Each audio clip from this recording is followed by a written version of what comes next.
Have coaches lost their damn mind? There's a lot to talk about this week. This week on Iceman and Coach.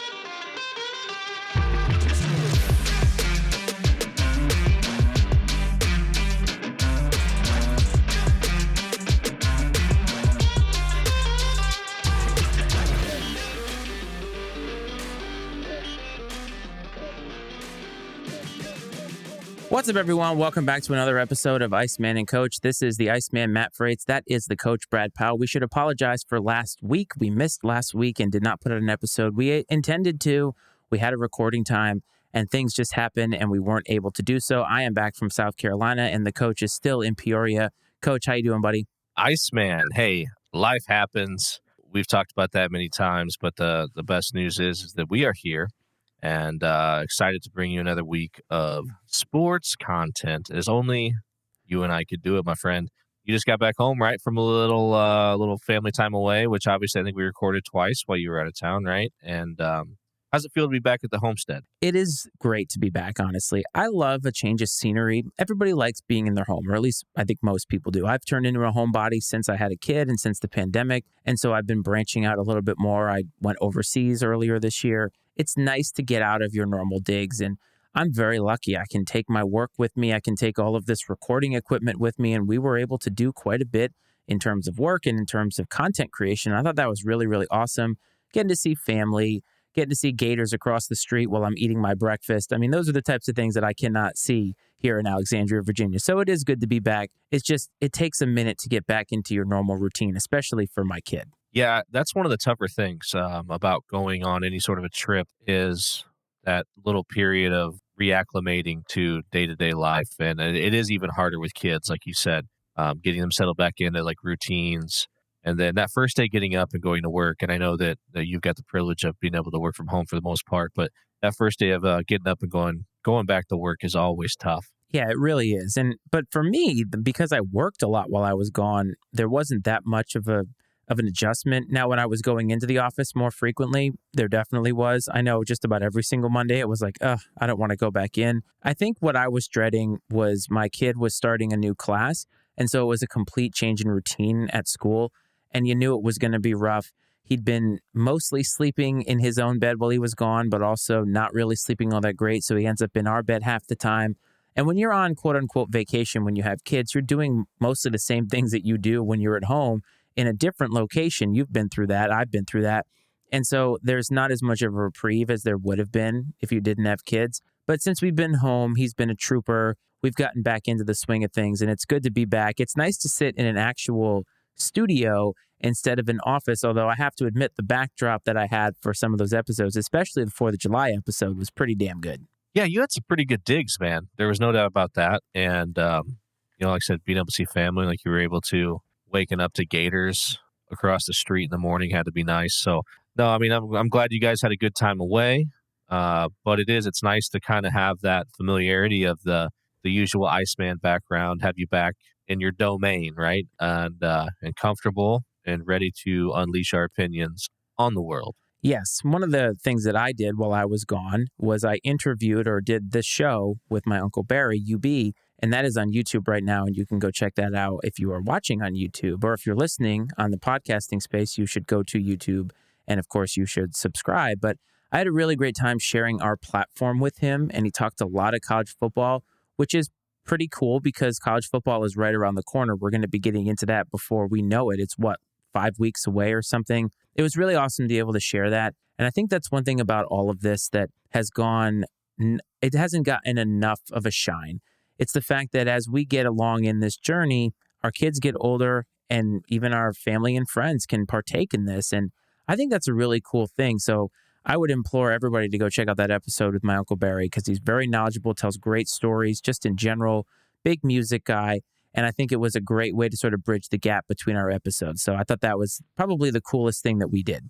Well, not even bridging the gap between our episodes, but let's talk about bridging the gap between generations, right? And getting his perspective and the way I think it was great how he had opinions on modern sports in a lot of ways, but then would tell stories about things in the past. And so you kind of got the best of both worlds and got a very a very unique opinion. And I thought that was one of the best parts about it is, that's one of my favorite things about this. That's why, we talk about, here in the future, maybe me doing something with where I'm talking to fans about their own fandom and getting to view the sports world through someone else's eyes is always fascinating to me. And when it is someone that is from a different generation, that just adds to it. I totally agree. And it's really cool if you're a sports fan to be able to go back in time and appreciate the things that happened in the past. I think one of the things we end up doing today, especially in sports media, is we try to compare all the time. And I think people forget just how great a lot of players were from yesteryear, 50, 60 years ago. And just because the competition around them wasn't what it is today, none of the players were like that. If you go back and look at a Bob Cousy, for instance, he's not going to look like the Adonises that are out on the court in the NBA today, or even the guys that are on the football field. You go back and watch 80s football. The pads are ridiculously large. You can't tell what the physique is on a lot of these guys. And I think that you have to be able to appreciate the past in order to be a little bit more present in today's sports. And I just don't think enough people have a reverence for the past. I think they look at today's athlete and think, this is the best we've ever created. It doesn't negate how great the past was, though. Not at all. And if it weren't for those players in the past, we wouldn't have what we have today. It was all part of the evolution of the athlete, right? I mean, you hear all these stories, fascinating stories about when strength training got introduced to sports. And Nebraska, I think, kind of has a weird claim to that when Coach Osborne was there, it was like the first college football program to introduce strength training in some way. And it's crazy to think, something that seems so obvious was just not a part of the game back then in different ways. I mean, a lot of these guys, there's pictures of, and you guys can crucify me for not knowing the guy's name, but I think the quarterback of the Kansas City Chiefs way back when, there's a photo of him like halftime of the Super Bowl smoking a cigarette and drinking a beer in the locker room. And, that's not something, yeah, sure, these guys today, they might partake. You hear stories about guys sitting in the dugout sipping on a beer or something, but, a lot of those guys probably aren't smoking. I guarantee you that. I mean, there's so much science that goes into how they handle their bodies. And then you look at what some of those guys did, like, the Babe Ruths of the world, the way he treated his body and what he was able to do under those conditions. Imagine if he had modern day technology and strength training to benefit from. So yeah, while the Bob Cousy's of the world may not be able to create their own shot in today's NBA, it doesn't discount what they did in their era. 100% agree with you. But I think that one thing that we know right now is we're in that period of sports right before football. We talk about this every week, but last week was the Major League Baseball All-Star Game.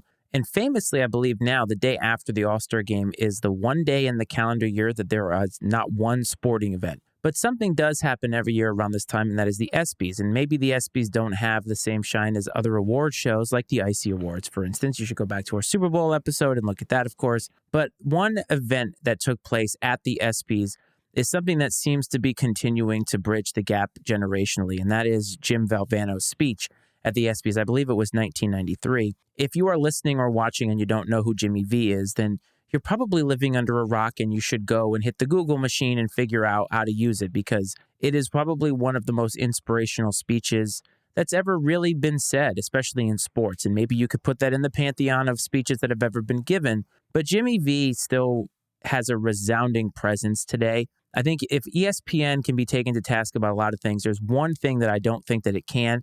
It's that it has done a masterful job of keeping that legacy alive and keeping, I think, what he stood for alive. All of those principles he talked about in that. And I love hearing that speech. I can never hear it enough.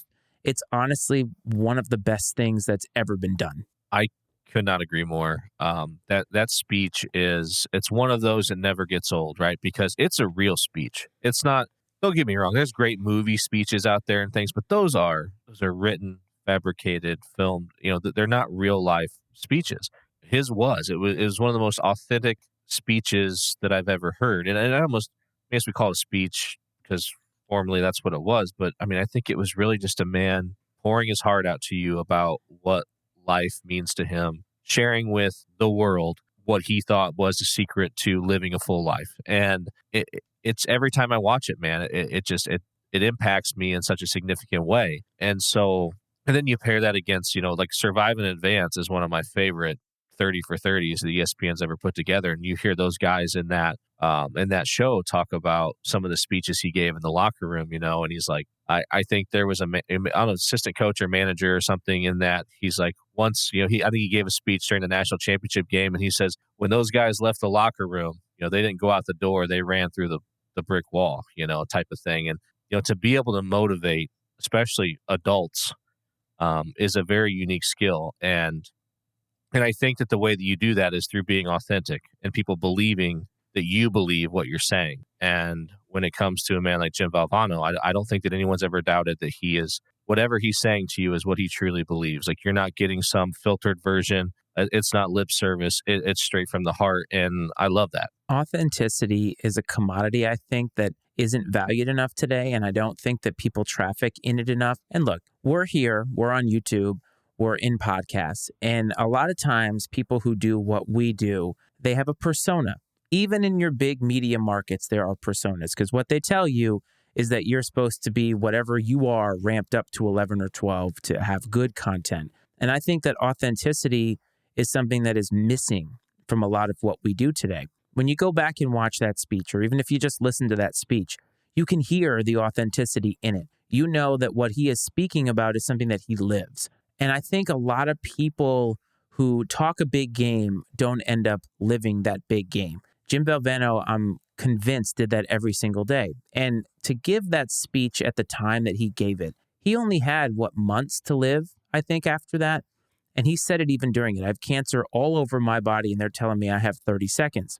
That, to me, speaks to how strong of a human being he is to be able to get the strength in that moment with everything he had going on. You got to remember, cancer in 1993, it was not almost a death sentence, but it wasn't what it is today. A lot of different types of cancer that people get, they have a real fighting chance now. If you catch it early, there's so many things that we can do now. The technology in medicine has advanced so rapidly, not enough, but so rapidly to where today's cancer patient is much different than what Jimmy V went through. If he got cancer today, he might actually still be alive. He might have lived. And I think the other thing that hits me too is, like you talked about, I'm not doing this for me. I'm doing this for my children, my children's children. And that's kind of where we are. We're the children, and we have children now too. And we're ushering this forward. And it's all because of who he was and being that person every single step of the way. And everybody knew that's who he was. I love it so much. And it's what we want out of this show. Like, what you see from us, this is who we are. We're not fabricating or faking any of this. And that's why when people come at us in comments because we got something wrong or whatever, this is who we are. And you either are watching because you like that and you appreciate it. And if you don't appreciate it, you can keep on moving on. Yeah, authenticity, like you said. I mean, we have the ability to edit out anything that we want to, but we don't, right? I mean, we could cut out these mistakes so we don't look bad or whatever. But you know what? It wouldn't be authentic, right? We're human. We make mistakes. I make more than most, and that's fine. And I think that the people we're talking to, for the most part, are people who could relate to that. When you listen to this, I want you to feel like you're listening to a friend, right? Talk to you about their opinion, not some. And don't get me wrong, man. There are people, there are experts out there, right? There are experts you can listen to on the radio every day, on podcasts, very knowledgeable about all sorts of things in the world of sports. That's not what you're going to get here, man. You're just going to get real life, human fan opinions. You may like them, you may not, you may agree or disagree, but that's what we're here for. Interact. I know we've kind of hit on this sort of topic the last few weeks, but I just think it's important to kind of revisit it. Authenticity was a good opportunity to bring it up again. I totally agree. And speaking of coaches, now Jim Valvano was a coach that is in the pantheon of college basketball coaches, probably the biggest upset in college basketball history, all the survive and advance stuff. I think he understood what it meant to be a coach. Now, we call you coach because you were a coach in high school, you coach wrestling. You know what it means. When you're a coach, your job is to teach young men and women. Whatever it is that you coach, you are trying to usher them and lead them to the promised land, whatever promised land that is. And usually each coach has their own method of doing so, but inspiring, motivating, this is how you get the best out of people. And I think today, though, there are certain coaches at certain institutions that have kind of lost their way a little bit. And I think we can't not start with Northwestern football. And there has been a big dust up in Northwestern football. Now, I want to ask you something, and I don't mean to take a shot at Northwestern in general, but I want to ask you, when you hear Northwestern football, do you think of longstanding traditions of winning? No. When I think of Northwestern football, And I had the opportunity to spend a little bit of time there. I actually met Pat Fitzgerald briefly. And when I think of Northwestern football, I mean, what would have come to my mind prior to this situation was integrity, character, kind of, I mean, really, we joke about those sort of gritty qualities, right, that we talk about here. Maybe not necessarily winning, but when they do win, believing that they're doing it the right way, all those things that you want a football program to be about, that you can respect. Even there's teams out there that are bad, programs that have been historically terrible, and they also are sort of a circus and what happens there. But I think Northwestern has always garnered a lot of respect because of the way they've handled themselves when it comes to those things we talked about: character, integrity, hardworking, those sort of things. So that's what comes to mind for me. Like, not a long-standing winning tradition. I mean, they've had some good years, but they've also had a lot of bad years. The reason I ask that is because the hazing thing that has been uncovered over the last couple of weeks that has caused Pat Fitzgerald his job. He's been there 17 years, and he is no longer the head coach of the Northwestern football team. The details that have come out, which anybody could have found by now because this was last week, some of it sounds like it's a mixture of an old school way of thinking. It also sounds like there's a lot of people who have not matured in their life, and I'm talking about adults in the room, to the point that they are not capable of really coaching and motivating young people today, because what motivates young people today is not what motivated them 20 years ago, 30 years ago. And when you talk about words like integrity and doing things the right way, when you hear about all the things that have come out about all of this, and even though people have said Pat Fitzgerald maybe wasn't the mastermind behind it, but as the head coach of the program, you are responsible for knowing everything about it. And I can't believe that over a 17-year tenure, he didn't know what was going on there. And so it sounds like the persona that they wanted you to believe, which is the one that you have eaten up hook, line, and sinker, and that's not a bad thing. That's what they want you to believe, is not actually what was happening behind closed doors. And you know what, man? You see this in collegiate sports and professional sports all the time. There's some parallels between this a little bit. Obviously, not nearly as, I mean, this is serious, but not nearly as serious as like the Penn State situation with Jerry Sandusky and all that stuff, right? Because Penn State had a similar reputation under Joe Paterno. More success, obviously, but a similar reputation that, I kind of detailed about Northwestern as far as character and integrity, and that blew up in everyone's face. Well, this is the way I see it when it comes to whether he knew about it or not.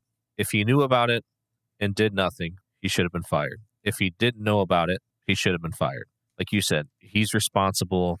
He should, whether he knows about, I mean, he is responsible for knowing everything that's happening within his program. I understand that this day and age, like, these coaches don't always have close personal relationships with all the players on the roster.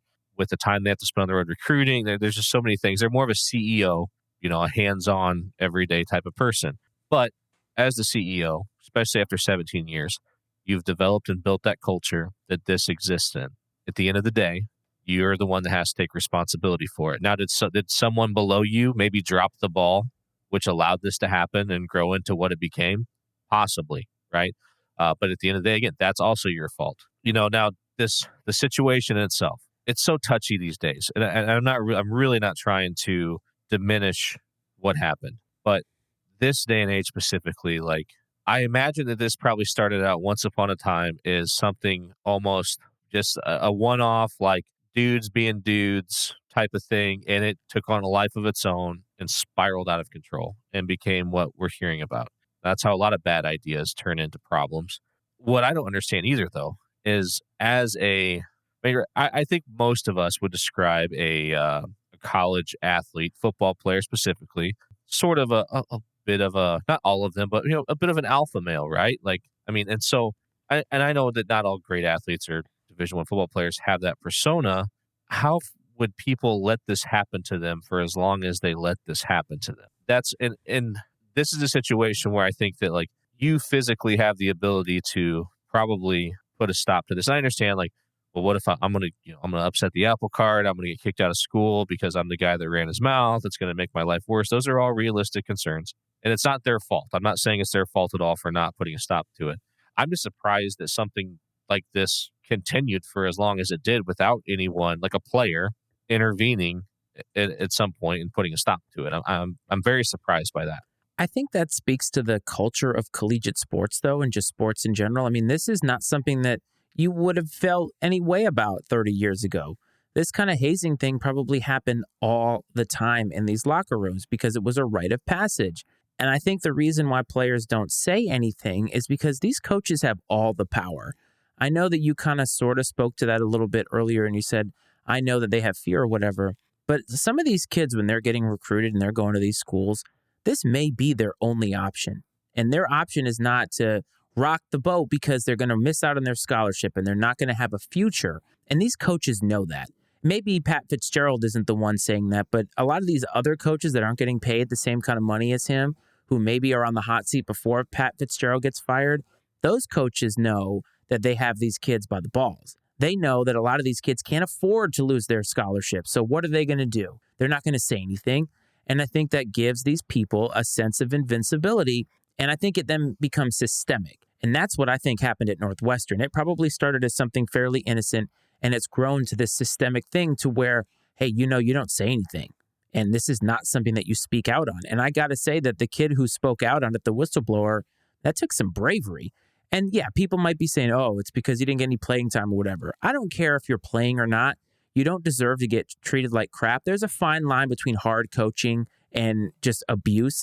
And I always said that about Kim Mulkey, that I feel like she kind of toes that line a little bit. But hard coaching is one thing, but what they've described as what happened at this university, it's another thing entirely. And it sounds like it's been happening for a real long time. And I brought up winning because normally this stuff gets swept under the rug when you're winning consistently. And I think it speaks to Northwestern football that they haven't done a ton of winning. They have not won the Big Ten, I don't believe. And Pat Fitzgerald got to keep his job, even though probably a lot of people knew about this. Yeah, I mean, a lot of times you have people bringing up Georgia and Kirby Smart and like street racing tickets and stuff like that that have taken place, and people have a problem with it. But that's nothing compared to what happened at Northwestern, in my opinion. And again, like you said, winning covers up a lot. And so one thing I'm going to push back on a little bit when it comes to Northwestern is you talk about, and other places this is the case, but at Northwestern, I doubt that if you're going to Northwestern, football is probably not your future, I would guess. Now, I would argue, or I could see making the argument that football is facilitating your ability to go to school there for free for what your future is going to be. And so, maybe in a way that it's even more serious than it would be if you didn't give a shit about your degree, right?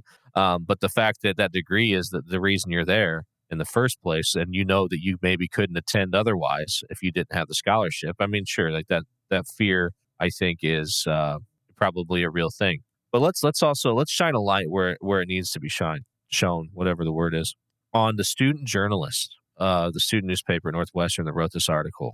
Not only one, I mean, it takes some stones, first of all. I mean, and you could say also that this is shining. I mean, you're shining the spotlight here on what really should be the bright spot, the focal point of Northwestern University, right? I mean, maybe you're showing them what the real strength of Northwestern University is, and it's not the football program, right? It's what they have going on academically, and a lot of that, we've talked about it before. A lot of that gets lost, right, behind all this the winning. So I do think it's important to give credit where credit's due as far as when it comes to bravery and putting what they've learned and their skills on display in I don't know what you'd call it. I mean, just like I said, a very brave way. I mean, I don't know what other word to use. I mean, it's just a very brave thing to do.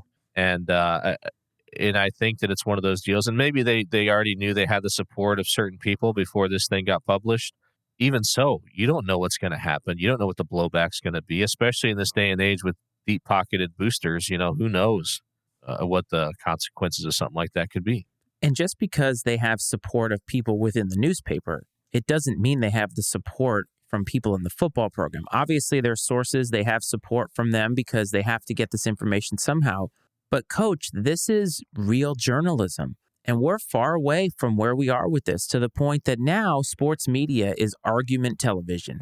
First Take has taken over television, and I think it's a dumb concept. Like, I can't stand First Take, but it's what people watch because it's catering to a lot of people who maybe aren't thinking in the same way that these journalists are, these kids at this school. Now, again, scholarships are on the line. These kids that are publishing this article, you're right.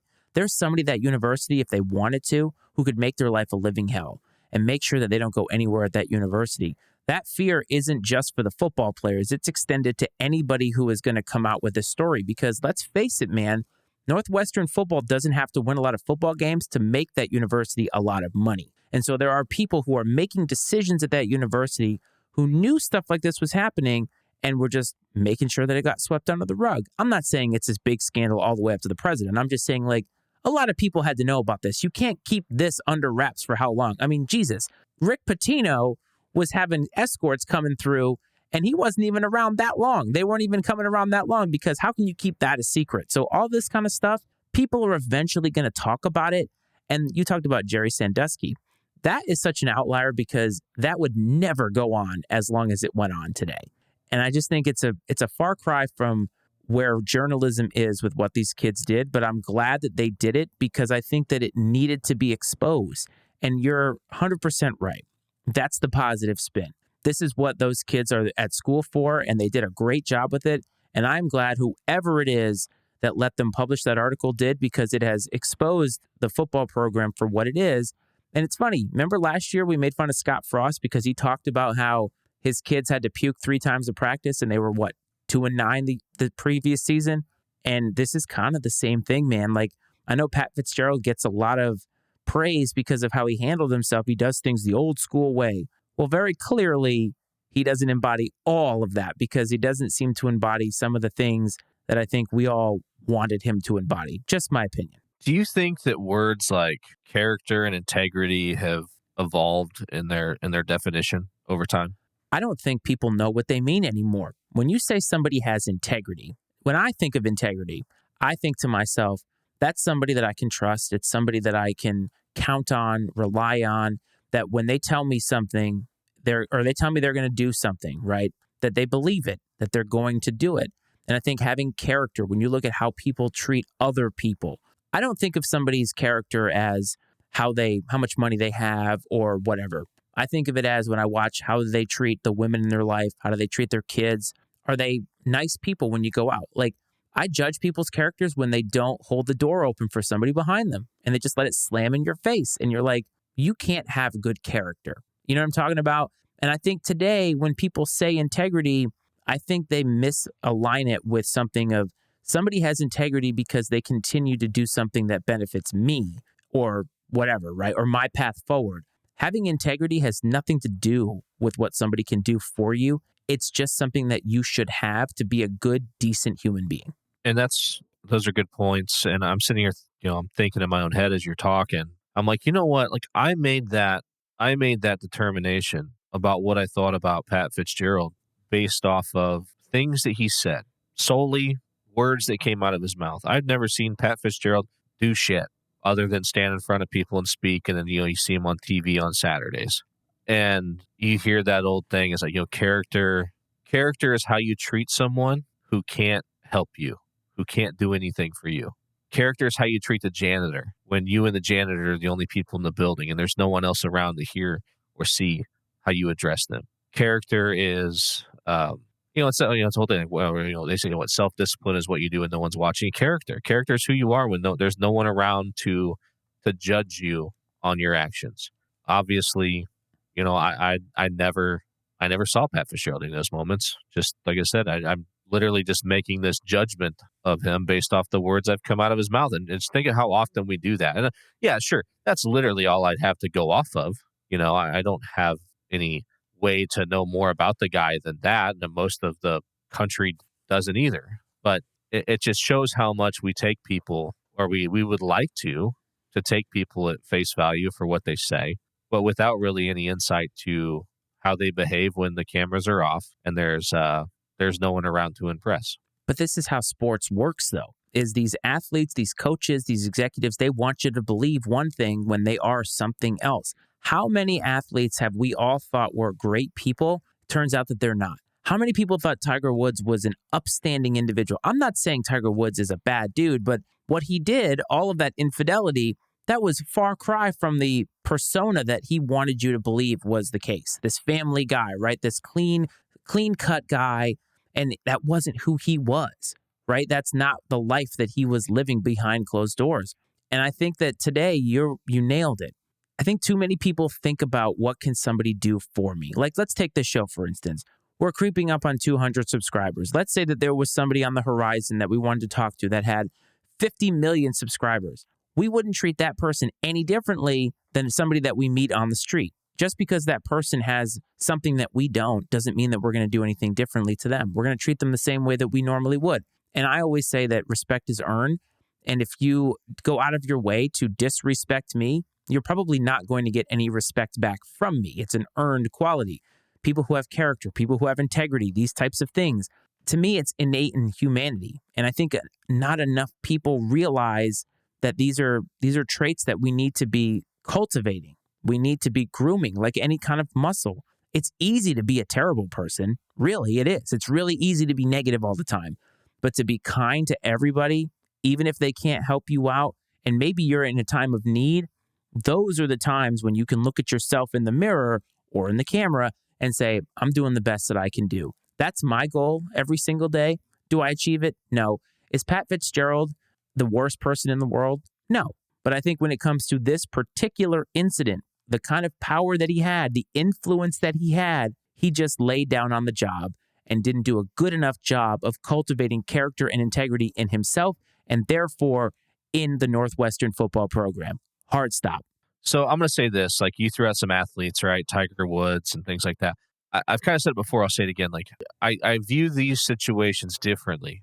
I don't feel like I do not feel that Tiger Woods has any obligation to anybody to be a certain way, but if you are a leader of a franchise, of a program, of an organization, whatever it is, like you now have an obligation to, you are molding young men, young women into productive human beings and members of society. Like you have a different responsibility than to yourself.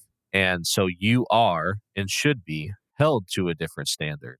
And so that's why I will judge while even with these allegations, we could probably still argue that Pat Fitzgerald may be a better human being than, some pro athlete out there that's still playing, that's never been suspended or anything else, but two different standards. I think you have to remember that. Now, I'm not saying I agree with the behavior of some people, some pro athletes or whatever. They have no obligation to be a leader, to demonstrate these qualities.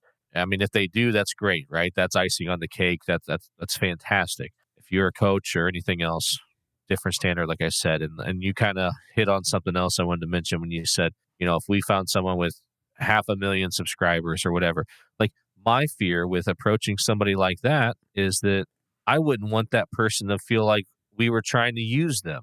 You know what I mean? Because that isn't it at all. I mean, we would stand probably to gain significantly from talking to somebody like that. There's no denying that. But that would not be my motive in any way, shape, or form. And so, it's like there's times when you and I have had this conversation offline before where I almost shy away from different opportunities possibly because almost out of fear of people assuming an ulterior motive in some way where that's not it at all.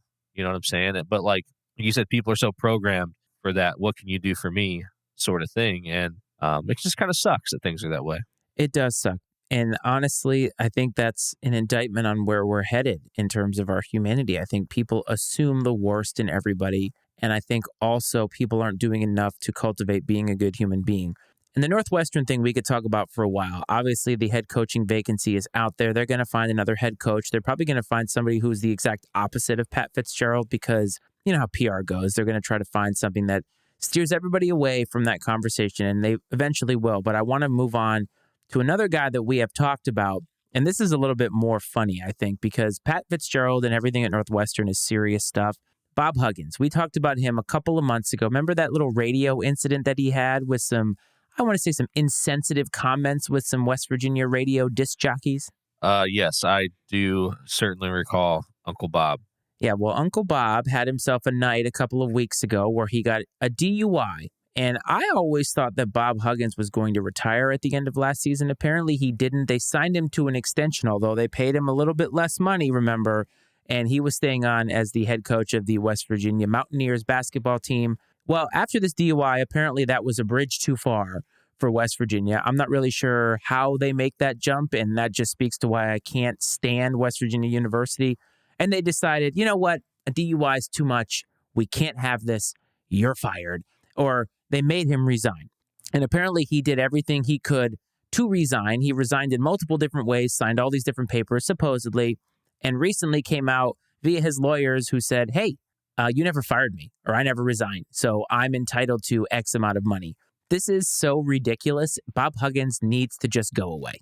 That's funny. We talk about this stuff with Bob Huggins. It's like Pac-Man Jones says, hold my beer, right?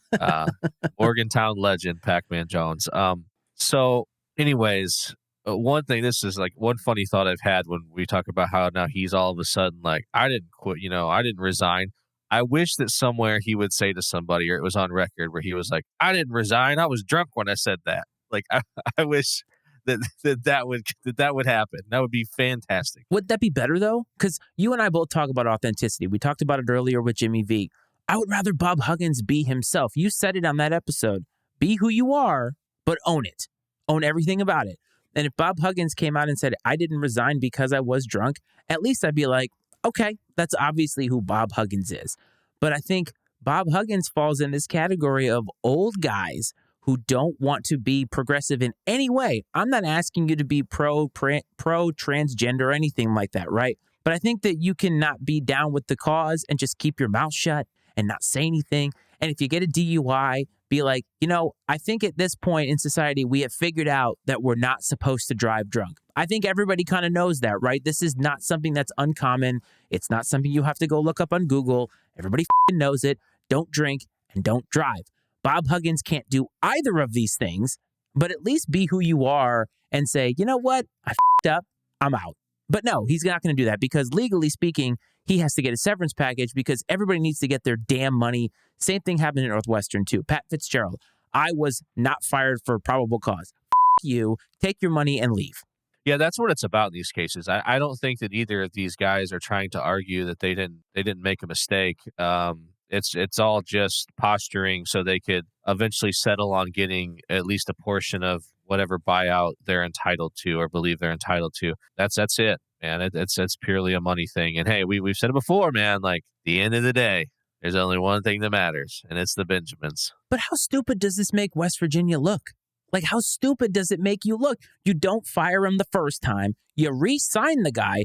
I know he got paid less money. I'm so sad for the guy. And then this is it? Like, this is the bridge too far. A DUI. I just don't understand it. Iceman, think about what you just say, man. How did you just start your last statement? I don't know. I'm so fired up, I forget. I blacked out. How stupid does this make West Virginia look? Fair point. Like, that's what you said, okay? Like, you act like this is some unprecedented, like, behavior, right, from the Mountaineers. It's not, man. Like, it isn't. Look, okay, let me be clear. Let me just be clear. First of all, if you have an opinion about any of this, 703-718-6314 is the number to give that. Perfect show right there, but I would love to know. I need to be perfectly transparent with everybody. We talked about authenticity. 2003, October of 2003, I believe, I took a trip to Morgantown, West Virginia with some friends of mine because the Virginia Tech Hokies, at that point in the season, the number 3 Virginia Tech Hokies were playing the West Virginia Mountaineers, who were one of our biggest rivals in a college football matchup. While Virginia Tech did what they do, they became the Chokies, and they lost a game when they are in the top 3 or against another good team. And that was the couch burning episode. I think that's when some of that started. Well, during that game, I had many things thrown at me merely for just wearing a Virginia Tech hat and jersey. Not because I said anything. And so since that moment, when you have like one of those 9-volt, those big batteries thrown at you, those big guys that they use in like those camping lanterns. Oh, yeah. I mean, who's going to throw a AAA?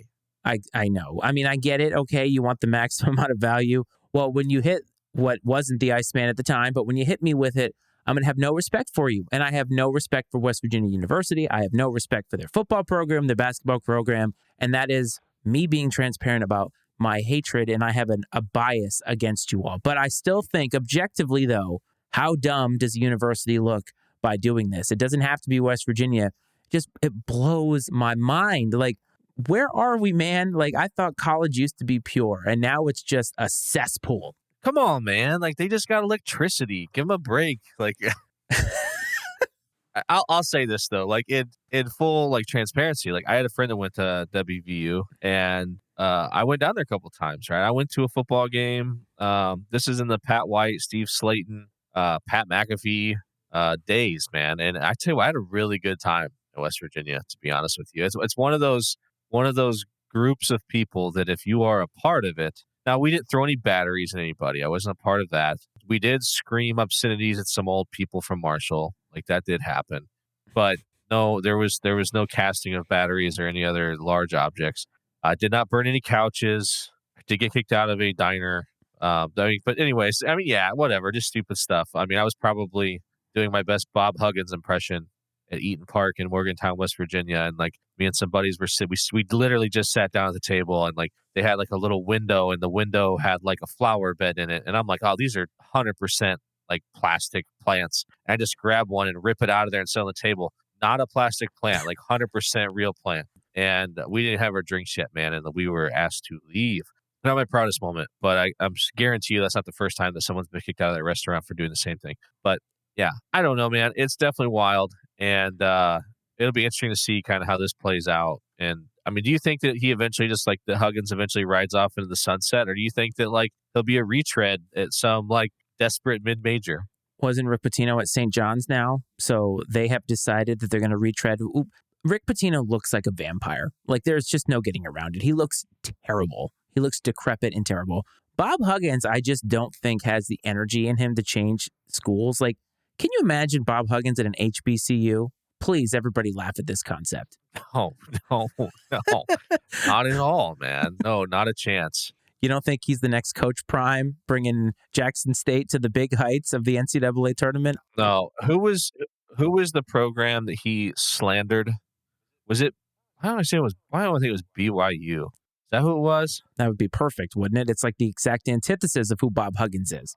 It was like I thought it was either I think it was like a religious school, or a school that had some like very specific affiliation. I don't know why it escapes me right now, but we'll see what happens there. It'll be interesting. It's always fun to poke a little fun at our friends in West Virginia. You know what we should do sometime, and we don't have to do it today, but maybe on some pick of the week or something like that's a little more relevant. We'll have to do a wager.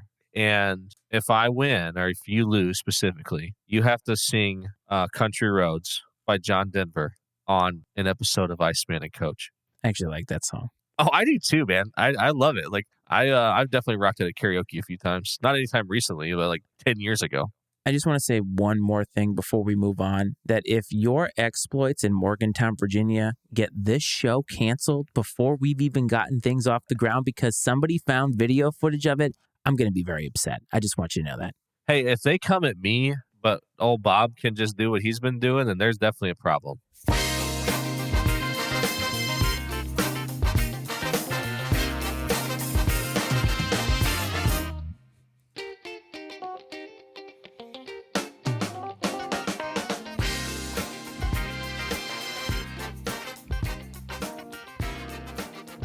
Iceman's Stat of the Week. Coach and I like to have a little bit of fun every single week. I have my Stat of the Week. He has his Pick of the Week. And so we're going to start with my Stat of the Week. Coach, are you ready? Yes, sir, man. I tell you what, I've been desperate for a good Stat of the Week. Well, I had a few that I wanted to pick from because, whenever we miss a week, I try to have as many as the weeks that we miss. But I had a couple lined up, and then this came across my bow, and I had to share it with you. Are you familiar with former NFL quarterback Philip Rivers? Yes, I think I know what you're going to say. I sure am. Yes, well, Philip Rivers is known for throwing pick sixes with less than a minute to go on the opponent's 20-yard line. He's known for being probably will end up being a Hall of Fame quarterback, and I think the most famous thing he's known for is getting traded for Eli Manning, essentially. He's also very, very adept at doing something else, and that is having children. Philip Rivers is a virtuoso, basically impregnator, if you will say this. So Philip Rivers recently announced that his wife is pregnant with their 10th child, which means Philip Rivers can now be the designated quarterback for his entire offensive kids. Isn't that amazing? That's crazy, man. Like I don't know. That sounds exhausting. Like I feel like the only way that you could do that is if you're someone that had the means to pay for people to help you. I have no clue how you could ever manage it alone. There is no way. Like, I get triggered thinking about having a second child at my age now. I'm 40. I just don't want to deal with that. I think you're right, though. I think that for Phillip Rivers, even though he's a very simple dude, like I think he lives a very simple life despite the fact having made a lot of money. That is one thing he probably can put his money toward. And he definitely strikes me as the kind of guy who thinks it is his job and his duty to basically plant his seed just about anywhere. Oh, absolutely. No doubt about it. Like he's like like our ancestors, right? From once upon a time that it's like I feel like they had more kids back in the day, right? Because you wanted more help on the farm sort of deal is what it amounted to. And like that's just like I don't know if like his family or his wife's family were farmers back in the day and that gene just passed along the way or what. But Phillip Rivers definitely spreading the seed, no doubt about that. Yeah. Congrats to you, buddy, on having an entire offense that you can play with. And I'm going to give this one to you because it's just too funny not to share. You probably heard the rumor or the signing that the Tennessee Titans got DeAndre Hopkins. And obviously, that's a good receiver, comes with a lot of pedigree or whatever. Do you know, before they signed him, who the leading receiver in terms of touchdowns was on the Titans prior to his signing? Career receiving touchdowns now. Mike Vrabel. Yes. I heard that on the radio today. Mike Vrabel. Yes, and I remember him specifically catching a touchdown in a Super Bowl. So that is how long ago Mike Vrabel played, but I thought it was just absolutely insane. The Titans are not going to be very good this year, but DeAndre Hopkins will look nice out there in all those blue colors. With those jam-packed full pockets of all that money they're going to pay him.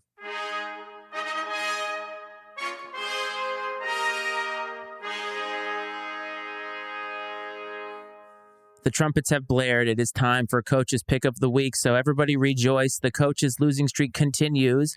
He has now lost 9 straight, which, by the way, was the exact losing streak of the National League in the Major League Baseball All-Star Game. They snapped their streak last week, winning 3-2 over the American League. Coach, you have a chance to be on par with the National League with your Pick of the Week this week, so please bless us with a Pick of the Week. Hear ye, hear ye. Golf fans around the world, this weekend is the Open. We go to the old country, right, where the sport of golf was founded and created by gentlemen with tall hats and fancy suits. Poor people be gone. And there's a pretty deep field this week. And I've really, I still at this second, I haven't quite nailed down my pick. I bounced back and forth from a few people, and I guarantee you, I'm picking an American. And so that's narrowed it down a little bit, to be honest. So anyways, my pick of the week that's going to get me off the schneid is none other than Brooks Koepka. The dude just wins majors. That's what he does. He's gotten back on track after a couple of rough seasons. And I think that he's going to take the next step towards, what do they call it? The Grand Slam of golf or whatever. He's going to put himself in contention for that by winning the Open. So give me Brooks Koepka to win, I believe it's called, the Claret Jug. Brooks Koepka to win what was formerly known as the British Open and is now known as just the Open Championship. Coach, I hope this is the one for you, but this is another one. Brooks versus the field. So let it be written. So let it be done.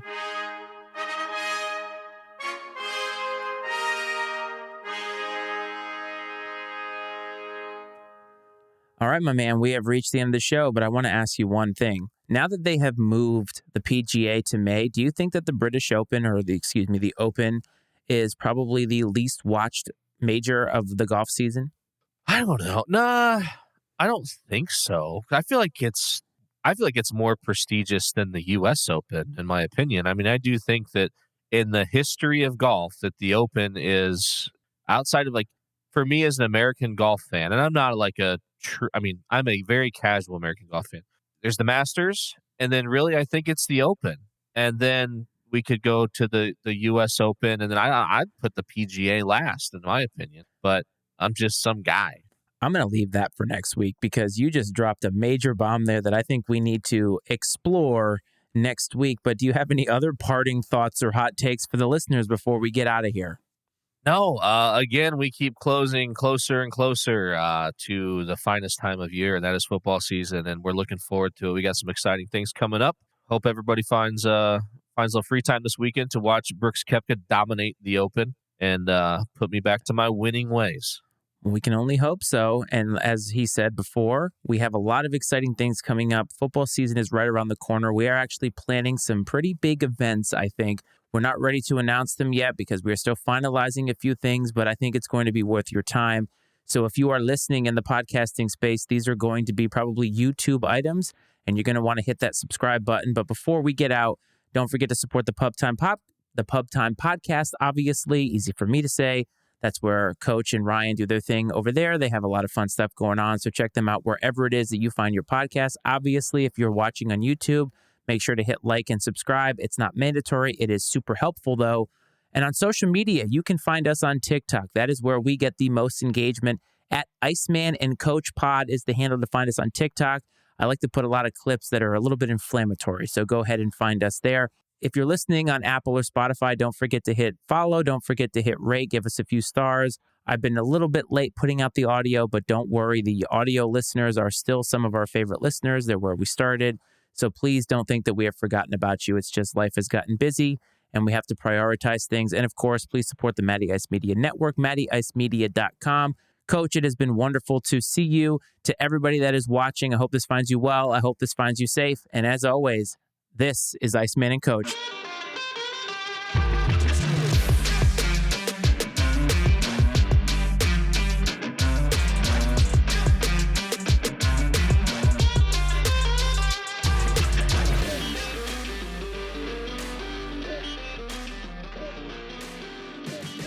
The opinions and viewpoints expressed on I&C Sports are those of Matt Freitz, Brad Powell, and their guests, and not necessarily those of the Matty Ice Media Network. I&C Sports is exclusively owned by Matt Freitz and Brad Powell and is brought to you by the Matty Ice Media Network.